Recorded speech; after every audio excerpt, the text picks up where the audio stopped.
Hello and welcome to the Record Club, brought to you by Record Store Day, the official charts and National Album Day, and proudly in association with Bowers and Wilkins. My name is Jess Izzat. Thank you very much for joining us. We are really excited to say that our guest this evening is Amy Lee from Evanescence to talk all about their brand new album, The Bitter Truth. If you're new to the Record Club, we're going to be spending the next half an hour talking to Amy all about the brilliant new record, and then we're going to be putting some of your questions to Amy about the album forward for her to answer. So if there is anything that you'd like to know about the brand new record, whether it be about a certain song, maybe a particular lyric or the artwork that you've enjoyed, drop us a question in the comment section below and I'll be asking a selection of them in the second half of our chat. On top of that, one lucky winner who sends in a question, one lucky person, will be randomly selected to win a pair of Bowers & Wilkins PX7 over-ear noise-cancelling headphones. Honestly, it's a wicked prize not to be missed out on. I've been listening to the new album in them and it's just sounding phenomenal.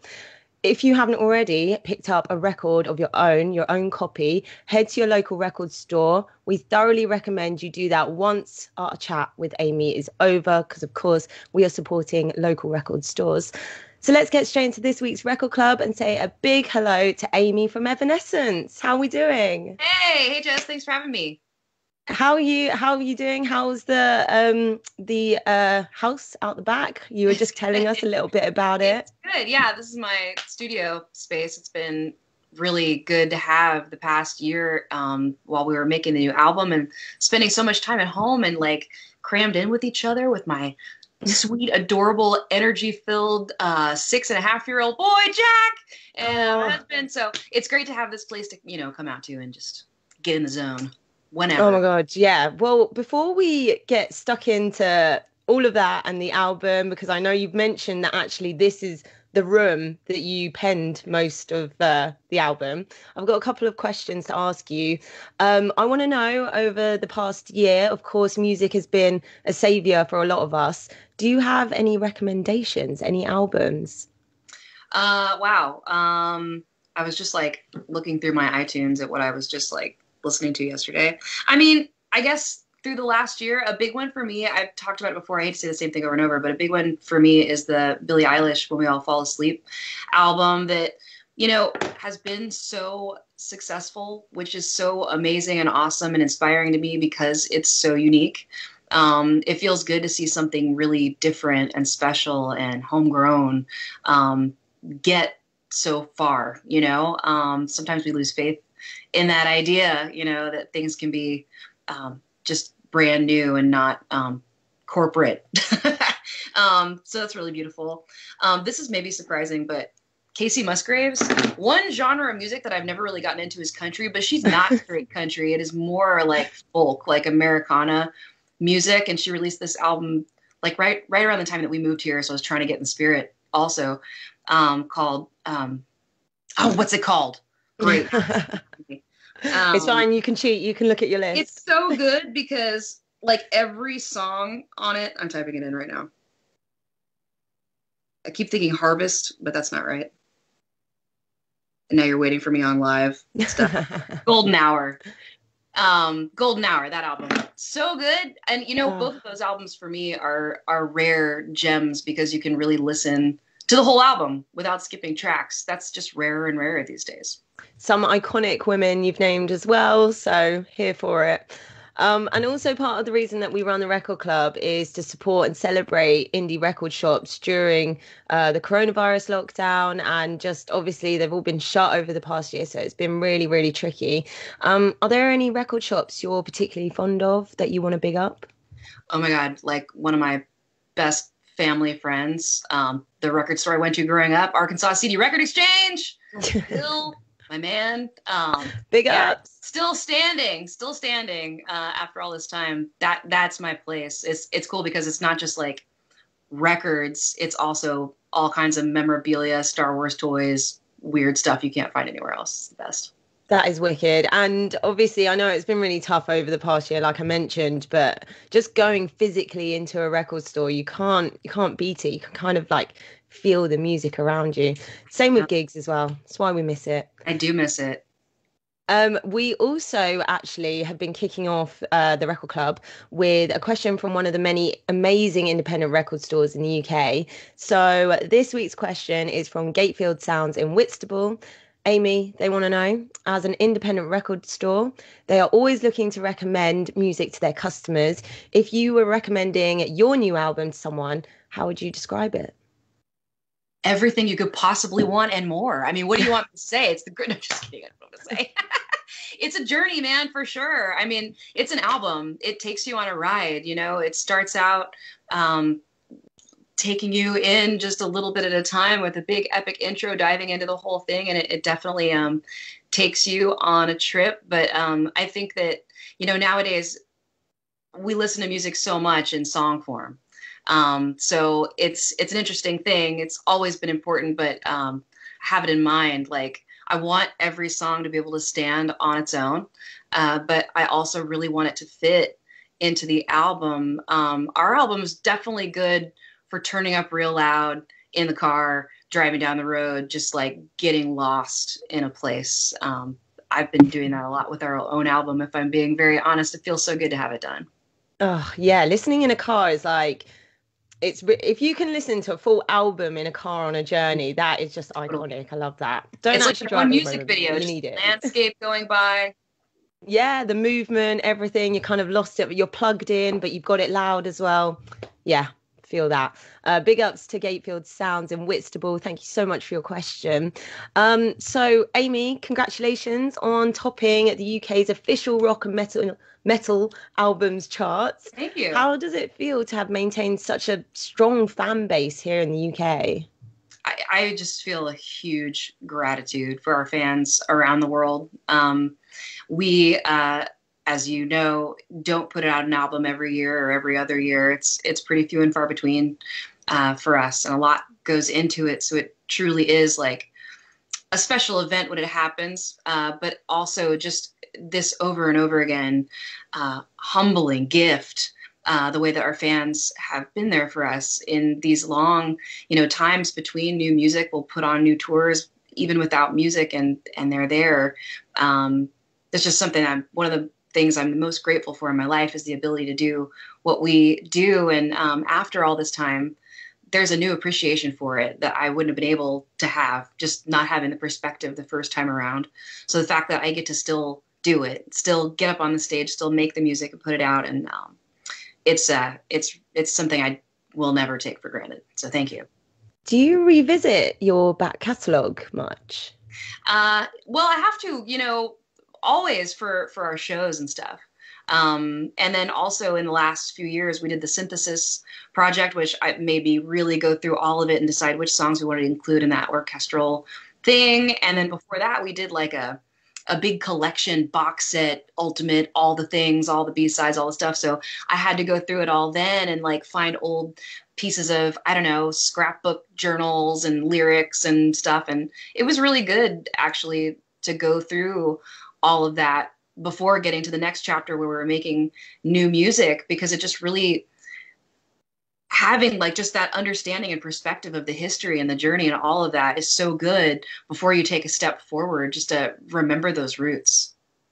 Honestly, I'm still playing My Immortal and the classics, Bring Me Back to Life and stuff on the radio, and it just sounds as timeless as ever. And I feel like you guys are really expert in being able to revisit and kind of evolve and adapt. I think I've even seen you do a session on a Hello Kitty keyboard once, Yes. and I was like, how am I this is amazing. But I was just like, I tried to take it a little too serious probably for the theme, but that's okay. That's sort of what I do. So of course the album, it's out now, The Bitter Truth. People have been absolutely smashing it, listening to it loads. I'm one of them as well. And one thing I have to say is just like the general flow of the album, the way the songs kind of pour into each other. I mean, the first two, Artifacts, the turn into Broken Pieces, Sunshine, like they kind of unfold. It's probably one of my favorite beginnings, the most impressive beginnings to an album that I've listened to. And I mean, we've been doing this for the Record Club for a year, and obviously I've been listening to albums forever. But it's just amazing. Like how much of that curation was really, really on purpose? Did you have to think about it loads, or did it kind of just come together? You know, the way that I like to write is mainly without a plan, especially starting out. Like when you get an idea, it's so awesome. We now have these with us all the time. Mm. Because back in the day, it was that I always needed to have my little like micro cassette, like voice notes recorder in my purse. And I would carry that around everywhere and just get a melody idea. Or a lot of times when you go, and like you hear it later, like, oh, yeah, yeah, yeah. You get something on your head, scrap it down, however, and then when you get the time where you're feeling creative inspired, later at night when you're done with your real day, to sit there and like hammer it out in a demo and just play. And when I get those thoughts in my head, I'm very rarely ever thinking, ooh, this is for Evanescence, or ooh, this is for, I don't know, some film thing I might want to do, or I don't know, whatever. It's usually just like I hear something in my head and I want to make it happen, and then we'll see what it is. So that very beginning of the album part, that artifact, was actually just me like on my laptop, the laptop microphone, even in our hotel room at like 3 a.m.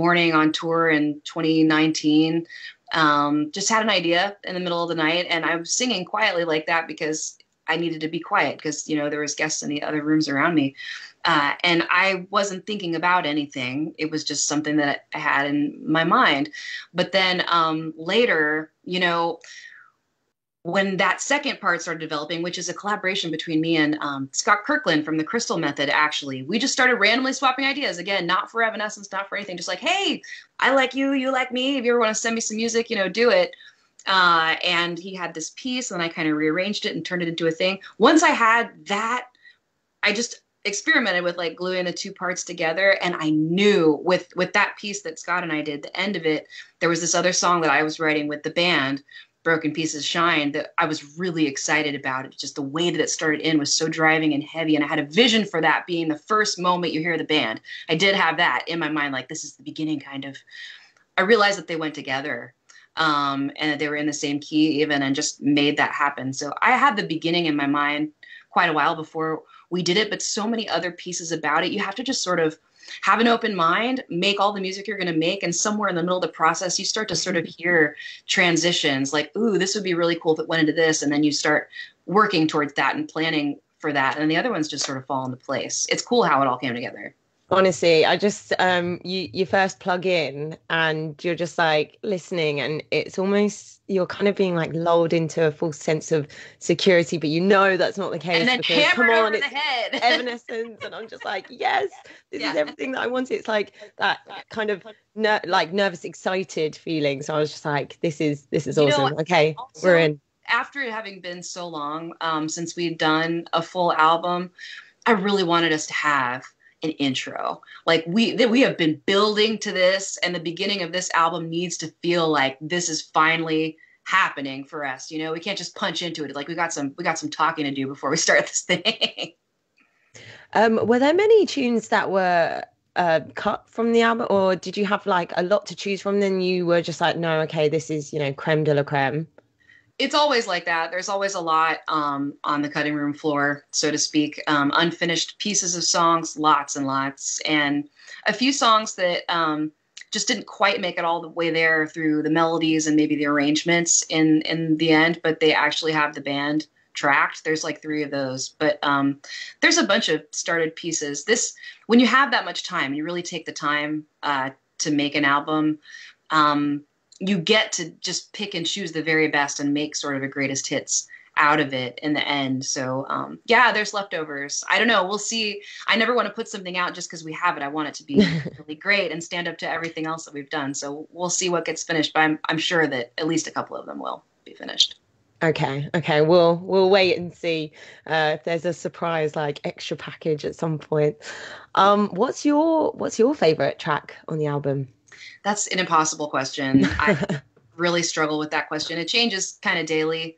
It depends on the mood. One of the things that we sought out to do with the album was sort of separate the songs, instrumentally and like emotionally, like let different moments have a moment. So if you're feeling like you need to be empowered or like get up in the morning and get going, like part of me, I love that song. It just starts right in and it's jamming. I don't know, if you need to just cry it out, you got Far From Heaven. If you want to kick some ass, you got Take Cover. There's a little bit of everything on there, so it's hard to choose one. I think I'm the same when I listen through an album. And obviously, if you enjoy the full album, like you said, depending on mood and where you're at, you've got a different favorite every time. So on an immediate listen, I feel like, yeah, right. Because I don't know, it's a vibe. And like I said, Cool. imagining everything live, I was just like, Yeah. this would be sick. But then I was then re-listening to Better Without You. And I just was listening to the lyrics, and then I noticed that actually you posted the lyrics on your Instagram specifically, and you were talking about certain parts of your journey and things that you'd overcome. Um, is there advice? I don't want to like read it back to you. Obviously, people So can yeah, I remember. they know Cool. what it is. Yeah. I mean, there's also a part about the industry, and I feel like you've been in the game for a long time, and you've obviously smashed it in so many different areas. Is there some advice that you could give, perhaps to some emerging music makers today, or perhaps women in music with this song in mind, or something maybe you would have said to your younger self? You know, there has always, all along the way, particularly starting out, but it lasts and lasts. You're constantly going to be pulled to do things that feel like a sacrifice, that feel like it's a watering down of the art, of what makes it really cool. Like, you know what's really cool about it. You know what you love about it. You know that unique thing that you can't quite define. But the businessmen who are really, their priority is about making it make money, are constantly trying to pull out those unique things and make it dumb, make it simple, make it something that they think everyone can get into. Don't give in to that. I have fought that fight over and over and over, and I really believe that is a huge part of the reason that we're still here. The corporate guys, if they could write a great song themselves and make millions of dollars off of it or whatever, they would have. That's why they find us. So trust your gut when it comes to the creativity and being the master of your art. Do what you got to do, play the game, but don't sell your soul. It's not worth it. I feel that. And also, I mean, if you really think about the beginning of your journey and what you guys were doing, which was so different, and I'm guessing the first few gigs that you did, perhaps people might not have got it immediately, or maybe they did, but they didn't know what they were seeing. It's just it's what makes you different, and it brings longevity, doesn't it? Thank you. Yeah. So we were asking people online for their favorite lyrics. What was one of your favorite lines in the album? Which lyric were you really proud of? Uh, there's a few. I'm really proud of this whole album. In the first song, Broken Pieces Shine, the very first part, like the way that it starts, what it's describing is something that's really hard to describe, but it just feels so simple in the song somehow. Um, the end of the sentence is survival hurts. I don't want to like read off all my lyrics. I feel like dummy, but um, you know, it's kind of from a place. So much of this album has been inspired by grief.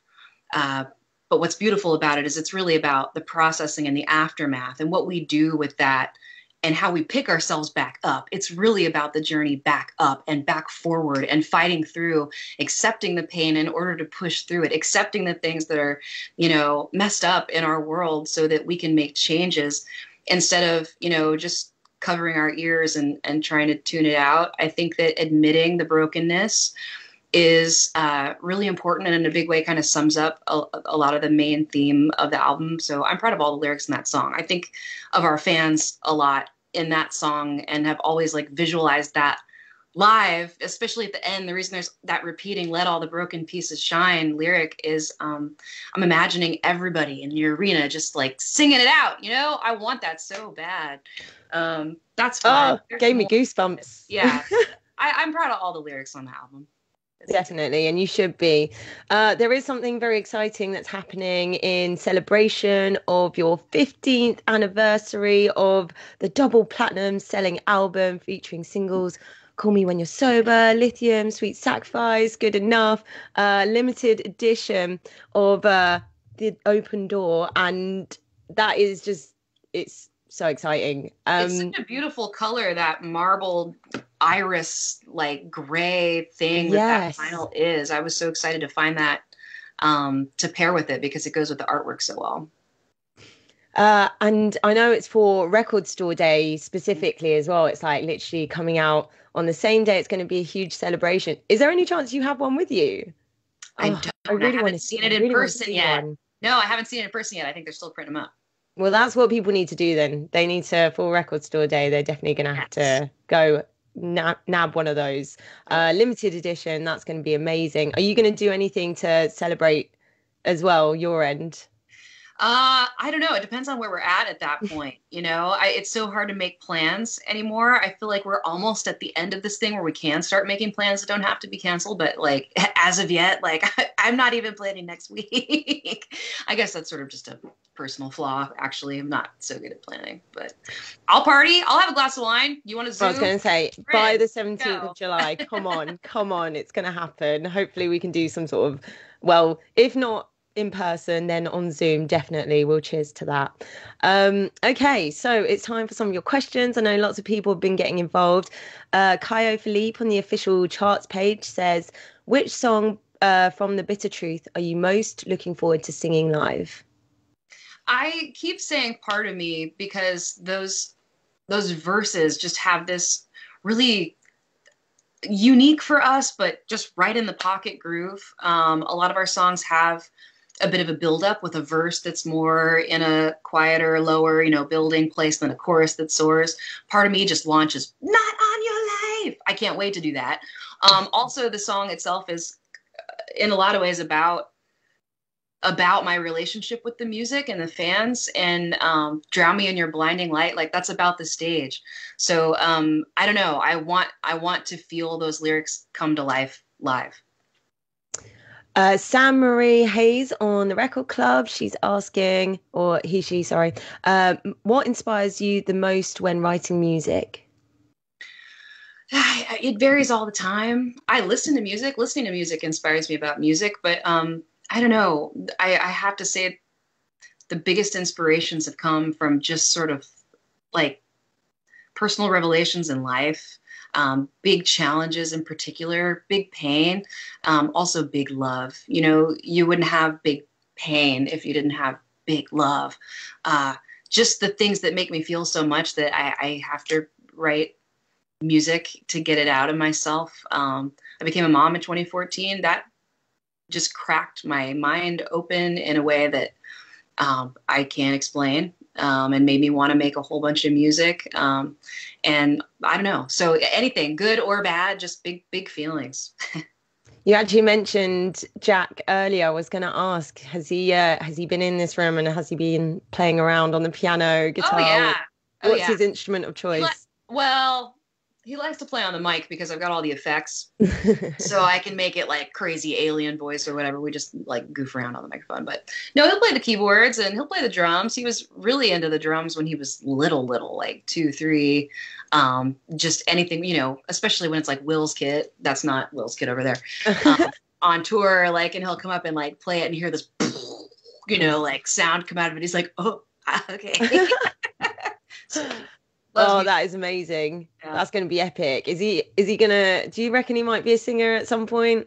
He could be. He's got a good voice. He's definitely got pitch. And it's, what's interesting about him is that something I know he gets this from me is like this weird kind of attention to the details beyond the big picture, like maybe missing the big picture, but just honing on teeny, teeny, tiny background details.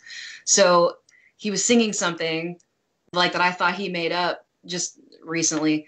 And then later, like weeks later, like we were watching an random episode of like SpongeBob SquarePants. And it was like the score music in the background of a random part. It's not like the song, it's like deep background. I'm like, is that what you were singing right there? He really is into like the score and background music of things in a way that's pretty neat. Oh, yes, Jack, talented. I like that.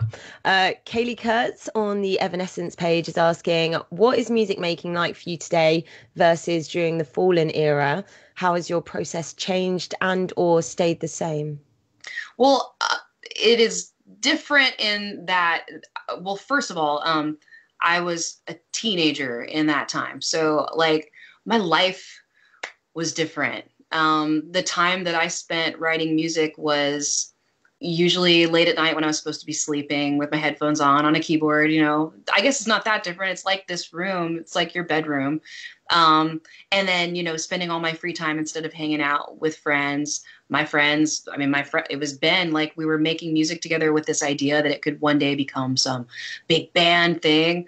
But it was also very, I don't know, either by myself almost always or one on one. And I have gotten to a place where it's very different really being in a band where we jam together and just roll out ideas and don't feel any fear or insecurity about our ideas getting rejected, you know, by each other, like just being supported and loving each other and hearing each other's ideas and making something cool and not being, I don't know, afraid to collaborate as well. Just having an open heart and I guess a lot more security as an adult who's done this for a while. So yeah. Do you still have the camcorder or the not camcorder, the voice Tape. recorder? I have Yeah, all the tape recorder. tapes. Yeah, I'm about halfway through a lot of my video and audio tapes that have been in storage forever. I'm trying to like convert them to digital so they don't all die. Like There's some crumble or something. great stuff on there. Yeah, pretty dumb stuff too, good and bad. Oh, It's like old journal. oh my God, imagine finding that and like some of the sounds that I make sometimes on the mic, I'm just like, what is that? Alison Christine Stevens on the Record Club says, do you still get nervous before you perform? Yeah. Um, Not always, but especially the first time back after a while.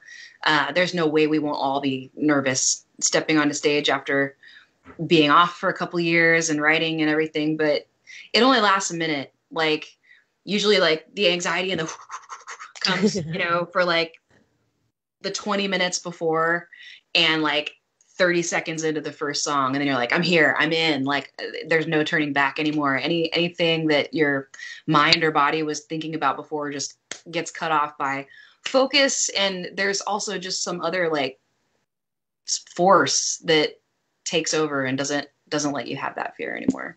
I think anything that you really care about, if you're showcasing it, it's you have that sort of adrenaline, don't you? It's that Yeah, buzz. for sure. Exactly. It shows you care. Jonathan Schultz on the Evanescence page says, what has been your favorite cover that you've performed? Hi, Jonathan. Um, Favorite cover that I've ever performed. You know what? Really, really long time ago. I don't know if I can say it's my favorite, but I'm going to call out an oldie. Long ago, we used to cover The 4th of July by Soundgarden, and that song is so heavy and interesting. And that was back when Will Boyd was in the band, and he would do the vocals with me because there's sort of like this like an octave vocal thing that happens. It was just really fun to like step into such a different part for myself, and also just a lot of why we choose covers is just for the love of singing a song. So that's a good one. I haven't done that. Oh, well, Amy, that's actually all we have time for today. Guys, thank you so much for sending in your questions. Amy from Evanescence, thank you so much for joining us on the Record Club. Of course, if you haven't already got yourself a copy of The Bitter Truth yet, we absolutely recommend you go order one from your local record store. If your local record store is open as well, go into the shop and support the ting. I'm also excited to announce that the winner of this week's Bowers and Wilkins Wireless Headphones Prize is, drumroll, Sam Marie Hayes on the Record Club's page. Make sure to slide into the Record Club's DMs. We'll get these headphones to you. You can listen to the bit of truth in them and they'll sound amazing. Thank you so much, everyone, for joining us and sending in your questions. Again, Amy. Also, actually, quickly, Amy, I tried to watch the Bitter Truth documentary and I couldn't get it over here. So I hate to place blame on anybody else, but it's not our fault. We had everything turned in time and it was supposed to work. We're just waiting on Amazon. It's happening worldwide, but it should be soon. They keep saying soon. I know it will happen eventually, but I think they just have a really big system and it takes a while for things to like get embedded in there. So sorry. Okay, it's fine. I know. We forgive you. We But forgive thank you. you for caring, and thank you for wanting to watch it. Someday you'll get to. It's pretty good. One day I'll put a reminder. Yeah, thank you everyone for Thanks joining for us. having Our us. next guest will be announced on the Record Club's social media very soon, so make sure you're following us. All previous episodes are available to watch back on our YouTube channel, and we'll see you very soon. Amy, thank you so much. Thank you, Jess. See you guys.